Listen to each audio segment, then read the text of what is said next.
Emergent Strategy, Shaping Change, Changing Worlds, written by Adrienne Marie Brown, read by Naomi Kirst-Schultz. Nonlinear and Iterative, the pace and pathways of change. Nonlinear, not denoting, involving, or arranged in a straight line. Iterative, involving repetition, as A, expressing repetition of a verbal action, or B, relating to or being iteration of an operation or procedure. Grounding in nature. Many of us have heard some version of the butterfly effect, that a butterfly flaps its wings and it sets in motion a series of escalating changes and reactions that lead to a hurricane.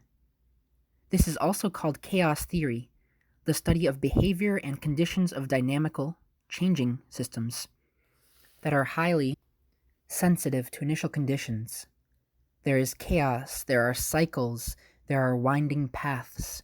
Each change process is unique.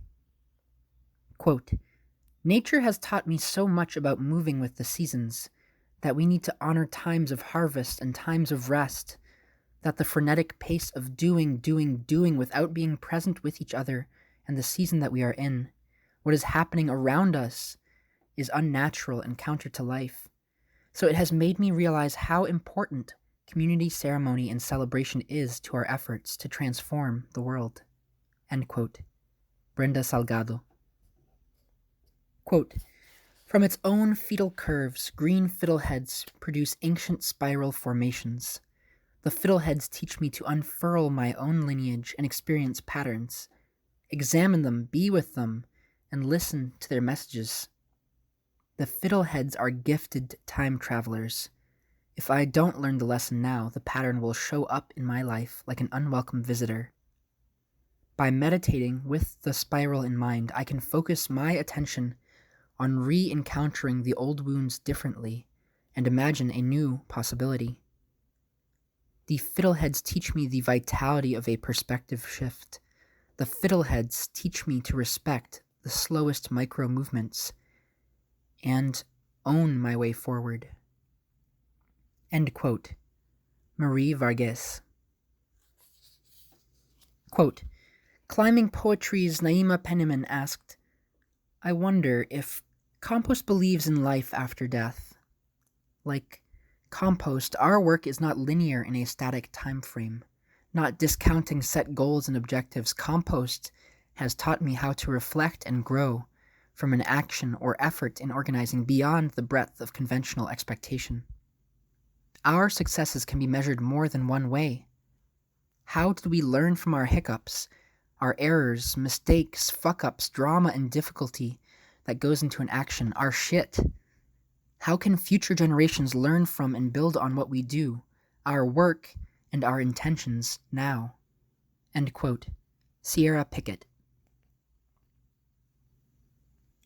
Quote, "The universe is both orderly and chaotic. We understand it to a point, and then there is mystery.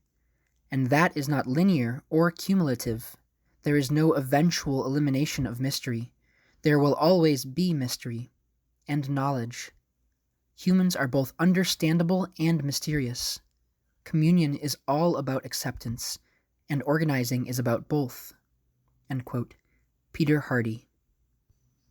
Transformation doesn't happen in a linear way, at least not one we can always track. It happens in cycles, convergences, explosions. If we release the framework of failure, we can realize that we are in iterative cycles, and we can keep asking ourselves, how do I learn from this? Emotional growth is nonlinear. It feels really important to me to include pieces on grief and emotions in this book because as people participating in movements, we are faced with so much loss, and because we have to learn to give each other more time to feel, to be in our humanity. Not to come to a standstill as a movement, but to take turns actually feeling what is happening to and around us, and letting our feeling help us understand what we must do. Because that is what we are creating, a world where we can feel ourselves and each other and do less harm and generate more freedom.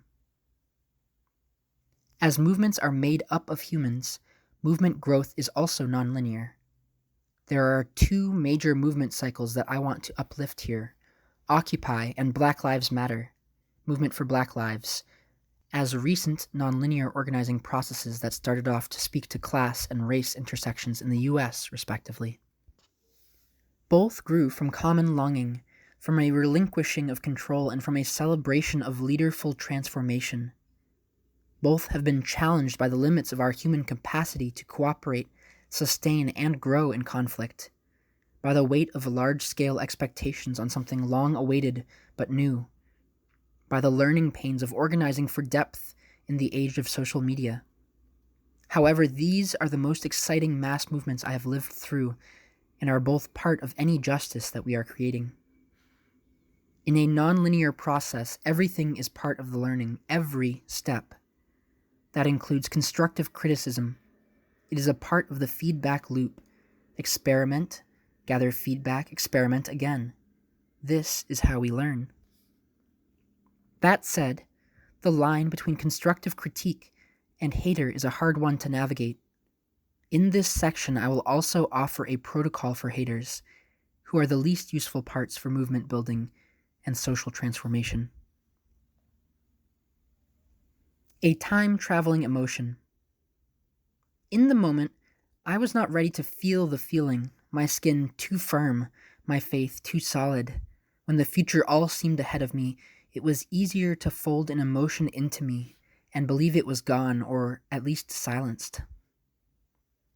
When my feelings started to work their way back out of me, to the surface, I was overwhelmed.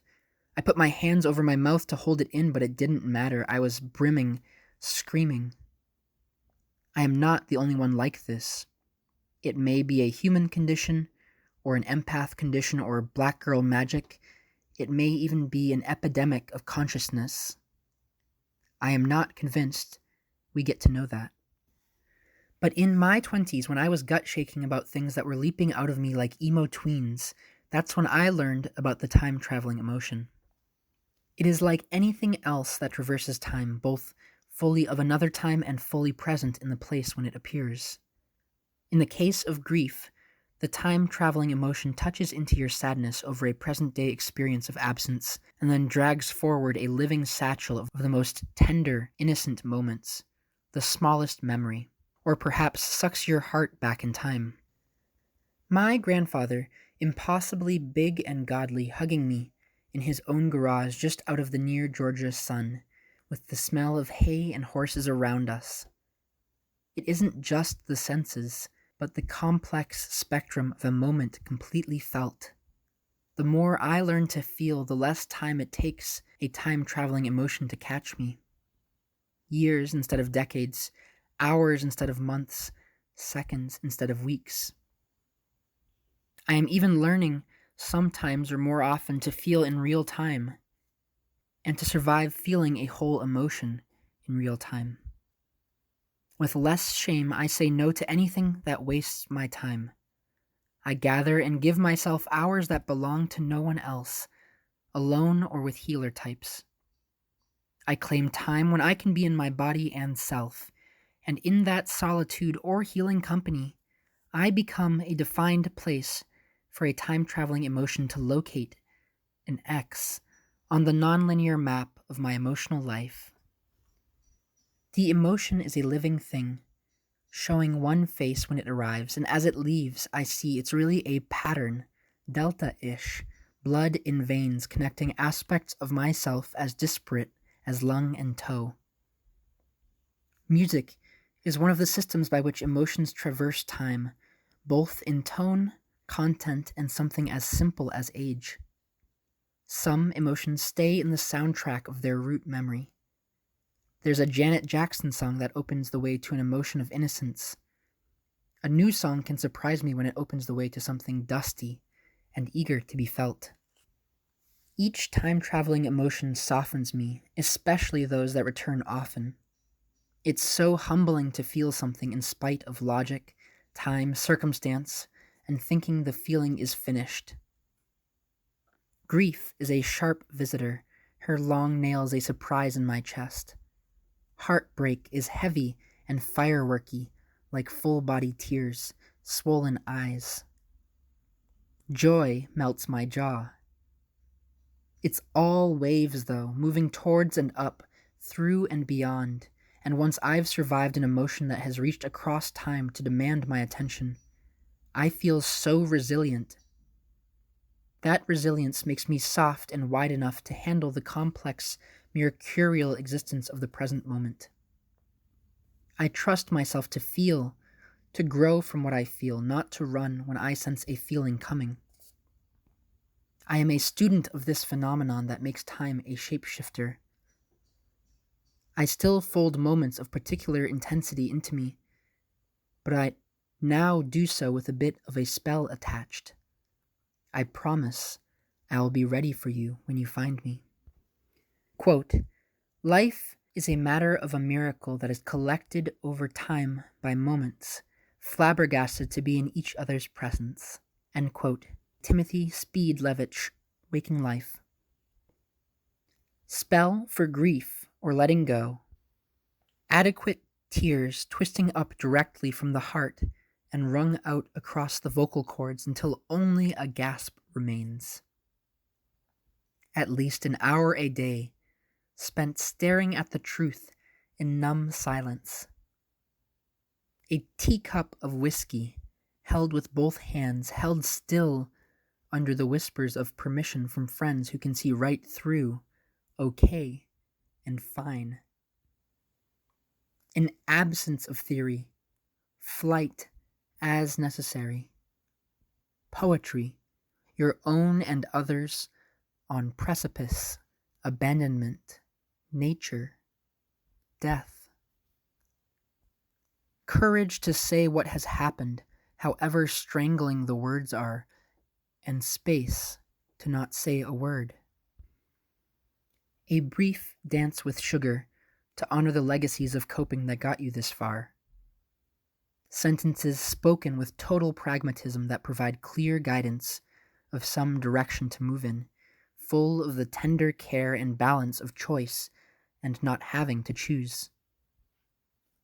Screaming why and or expressing fury at the stupid, unfair fucking game of it all.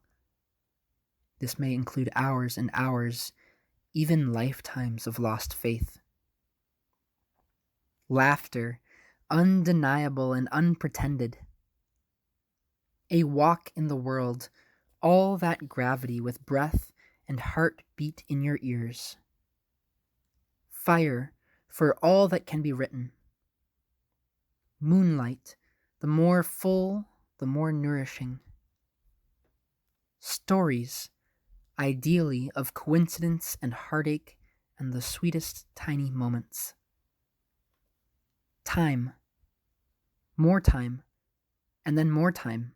Enough time to remember every moment you had with that one now taken from you, and to forget to think of it every moment. And just a glimpse of tomorrow, either in the face of an innocent or the realization of a dream.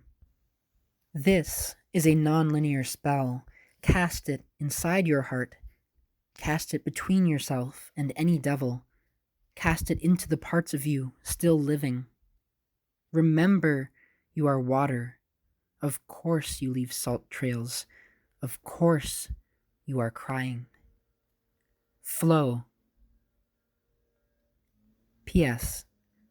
If there happens to be a multitude of griefs upon you, individual and collective, or fast and slow, or small and large, add equal parts of these considerations. That the broken heart can cover more territory. That perhaps love can only be as large as grief demands. That grief is the growing up of the heart that bursts boundaries like an old skin or a finished life. That grief is gratitude. That water seeks scale, that even your tears seek the recognition of community. That the heart is a front line and the fight is to feel in a world of distraction. That death might be the only freedom. that your grief is a worthwhile use of your time, that your body will feel only as much as it is able to, that the ones you grieve may be grieving you, that the sacred comes from the limitations, and that you are excellent at loving. From Liberty Plaza. Yesterday, I got to Liberty Plaza, finally. Since it came to my attention, I've been making my way towards it, wanting to see it and feel it myself, though with some trepidation. I tend to roll with a critical crowd, and I have to work hard sometimes to keep my heart open when there are lots of critical questions sitting there for me to ask. Is it a bunch of privileged white kids? Is it stinky dropouts? Is it a mashup of wingnut messaging? Is it our tame Tahrir Square? Or is it the decentralized movement we have been awaiting? Is it safe for queer people, people of color, for me? Is it rooted with existing movements for economic justice? I had to know. So I went. Getting off the train at Wall Street, there is immediately a little handwritten, taped-up piece of paper pointing towards Zuccotti Park. First, I walked around the perimeter lined with people facing outward with signs, taking in the love, admiration, disrespect, insults, and ignorance of the passerby, with a generally curious and calm presence. I wound my way through the inner park, taking in all the systems and offerings and community there, as well as hundreds of others like myself, come to see and feel this massive cultural happening. I saw a few folks I knew, but they were also there seeing how to plug in. That excited me. What I felt there was a resounding yes, yes to all of my questions, and many more. More precisely, what I felt was the surge of energy I used to get at a march, realizing that there were so many people wanting change, people who had walked completely different pathways to reach the same conclusion, that they were willing to give their precious life force to change the systems of our time. This has the potential to be deeper because it feels less fleeting, less temporary, less spectacle. Marches have left me feeling so unheard for so long. Here, I noticed the wingnut messaging and the whiteness, and yet I felt close to tears a few times, seeing unexpected diversity in the crowd, seeing the self-organized systems emerging for creation of art, sharing of information for health and wellness. There was even a table of coaches to help people figure out what their role in the movement could be. No one is special, and everyone is needed. To speak to the whiteness of the crowd, I actually felt moved to see so many white people, very normal-looking white people standing around the edges of this park, looking liberated themselves, holding up signs that criticized capitalism. Some were speaking from their privilege, and others from their own economic struggles. But to have masses of white people in the streets talking about the economy with a progressive, decentralized grassroots perspective, and have it not be the Tea Party, is a tipping point signal. The crises are becoming clear even to those not being directly oppressed, or those directly organizing. And people are ready to stand up and dream of something different. And yes, of course, it would be amazing to see even more people of color there. My sense was that we need only show up in whatever capacity we can, and there we will be. There's also a case to be made for white privileged folks sleeping in the park to hold space for people of color, and poor folks who may not have the luxury to drop work and do so, but are in alignment. Solidarity can look so many different ways. It's movement. I have been in movement spaces for a long time, and we have a way of doing things that is so steeped in critique that I have often wondered if we would strangle movement before it could blossom. Sometimes I think we put up the critiques to excuse ourselves from getting involved, and sometimes I think we do it to protect our hearts from getting broken if it doesn't work out. Critique alone can keep us from having to pick up the responsibility of figuring out solutions. Sometimes, I think we need to liberate ourselves from critique both internal and external, to truly give change a chance. The major critique I have heard of this effort is the lack of demands and multitude of messages. My thought so far is, humans have a multitude of cares, of passions. Trying to lockstep us into one predictable way of being is the essential desire of corporations, because if you can predict what people will want and do, then you can profit by coming up with appropriate products and activities for them. This movement is instead making it as easy as possible to enter, no matter what passion brought you to the square. And in terms of the demands, it seems the central demand is to build and expand a conversation that is long overdue in this country, a conversation that doesn't have simple cut and dry demands. We are realizing that we must become the systems we need. No government, political party, or corporation is going to care for us, so we have to remember how to care for each other. And that will take time and commitment, a willingness to step outside of the comfort of the current and lean into the unknown together, to listen to each other across all real and perceived divides. I have heard stories of folks having issues, bringing them to General Assembly and being able to shift the process, even as newcomers. I have seen random people call for the people's microphone, and others, including myself, jump in to spread the message, regardless of the message. The whole thing seems so utterly not produced, not micromanaged, and not acting from a place of crisis, which excuses top-down elitist decision-making processes, not rushing itself. I see this as a natural evolution from conversations and gatherings and organizing that has been building for years, call and response across time, from the battle in Seattle, the street forums that take analysis beyond the choir. It's taken a long time to get to this place. Now it's time to let the fruit burst on our tongues and savor the flavor of something tangible that we grew with our courage to hold that line against the inhumanity of corporate greed. Let's spend less time on the imperfection of the process and more time articulating and crystallizing our lessons. Liberty Plaza is important. The call to occupy Wall Street is important. And like any anti-Zionist American with an analysis of imperialism here at home and abroad, I don't love that this proliferation of events is naming themselves, quote, Occupy Insert City, unquote. I get it. We are going to occupy America with justice, to take up the space of being in this country, in these cities, and in these banks. Be vocal occupants of this place, reshaping it to something that yields solidarity in place of shame. I love the other options I'm hearing. Decolonize Insert City, occupy within, and foreclose Insert Institution. It feels spacious. It feels like something you can do no matter where you are by authentically applying yourself to the changes you wish to see. At Liberty Plaza, it is a physical occupation. In Detroit, it may be a massive redistribution of food and shelter resources heading into the winter. Tomorrow, I will get to see what it looks like in Oakland. Don't sit this out. It has room for you.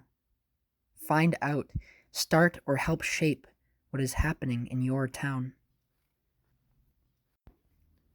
Let it breathe. Moved to write more, just home from Occupy Oakland and hearing reports from the first General Assembly meeting in Detroit. Last night, I heard from folks who had gone to check out Occupy SF, and I am following the budding of several cities in their parallel efforts. In each instance, there are various levels of excitement and disappointment.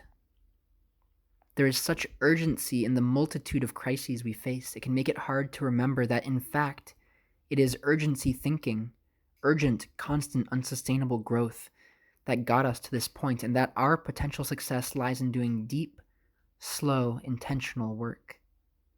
We need to go beyond having a critique or counter-analysis, an alternate systemic plan for society. We have to actually do everything differently, aligned with a different set of core principles for existence, especially our movement building. How do we live compassion, justice, love, accessibility in alignment with this planet and the people on it?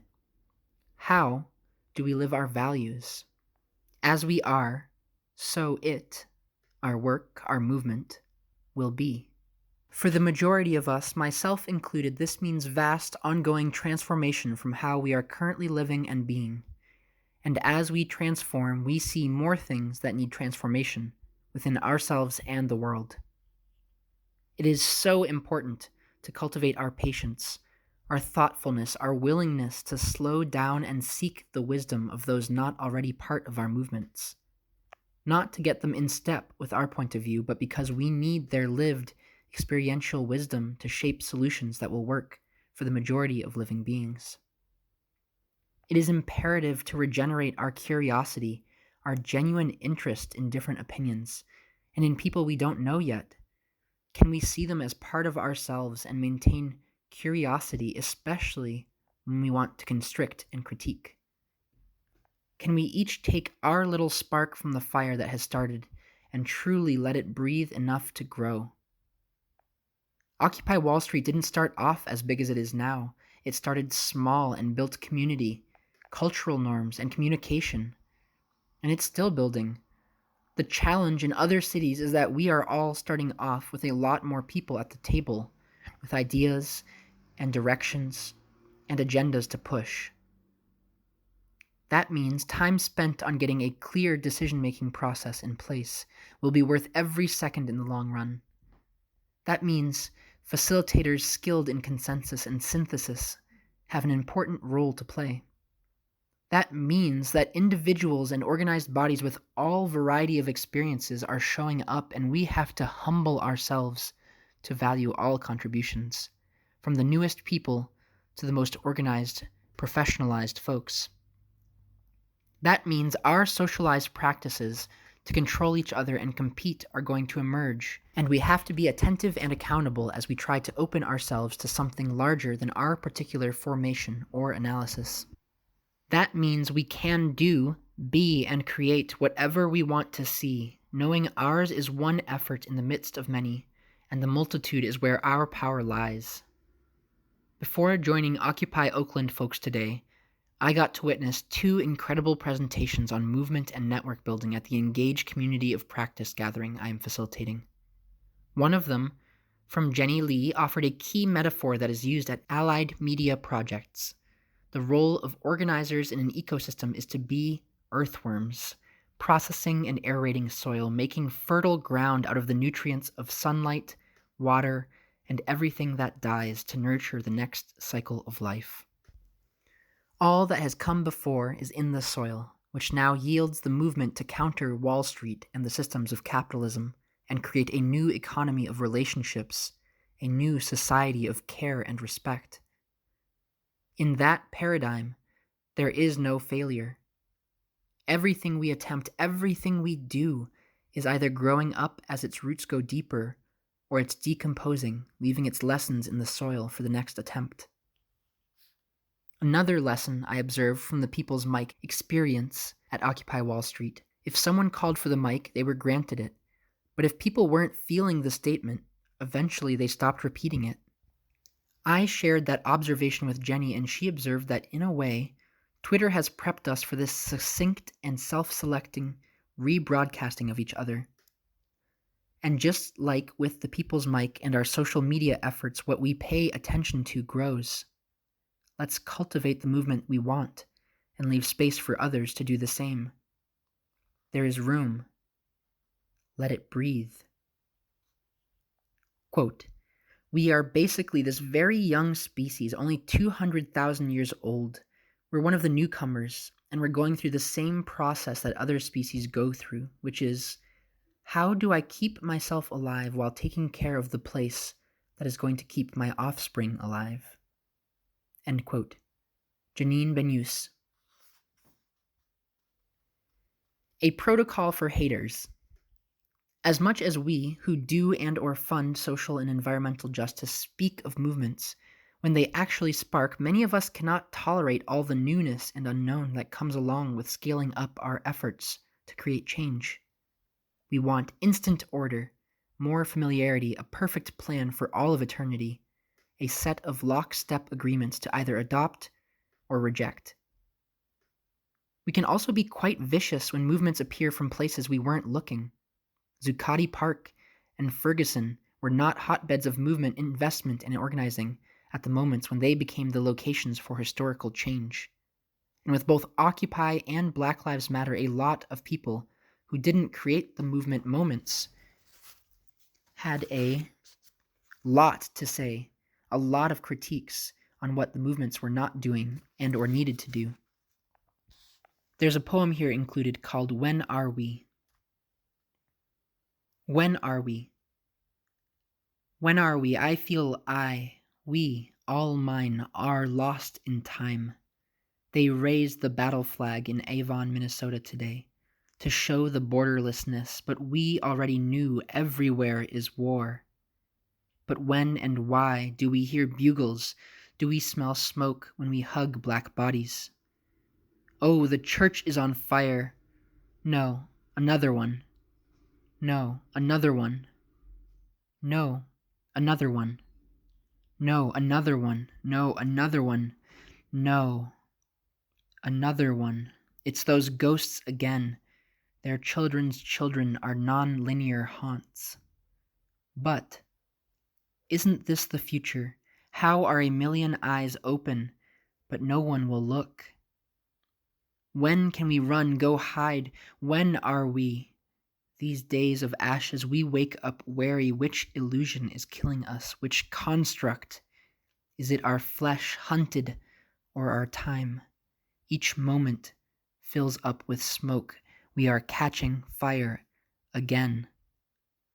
We feel the rocking of ships, the grief of the sea. We stumble, we moonwalk in chains, we dance free.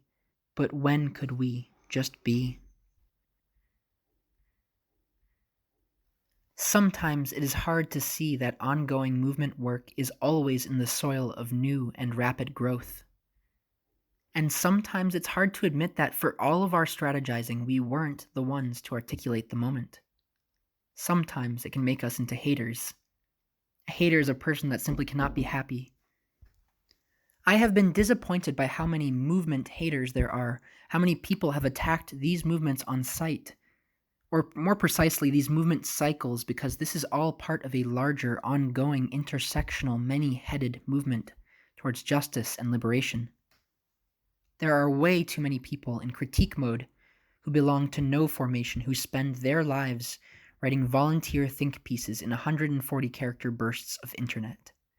It makes me feel defensive of the messy, chaotic beauty of transformation. Uprisings and resistance and mass movement require a tolerance of messiness, a tolerance of many, many paths being walked on at once. I feel in me a movement doula energy. The baby knows exactly what it needs to know. It is doing what it is meant to do. Babies don't learn to eat or poop in a toilet or walk instantly. It is slow, iterative, repeating attempts fueled by curiosity and longing. The parents know what they need to know and are learning what they need to learn. Parents don't know how to raise a child because they read all the books and went to the classes. They figure it out in the dead of night, covered in shit and tears, and finally holding the sleeping child, stunned by love. I have an inner protocol in my doula work with parents and babies. Ask myself if I am needed, support only as needed, do absolutely everything that is needed. Change the diapers, sweep the floor, rub mama's feet, take out the trash. No task is menial. And make space for the natural order to emerge. I offer, from this defensive and sacred place, a protocol for those who are most comfortable approaching movements from a place of critique, also known as haters. First, ask if this movement formation message is meant for you, if this serves you. Second, if yes, get involved. Get into an experiment or two. Feel how messy it is to unlearn supremacy and repurpose your life for liberation. Critique as a participant who is shaping the work. Be willing to do whatever task is required of you, whatever you are capable of.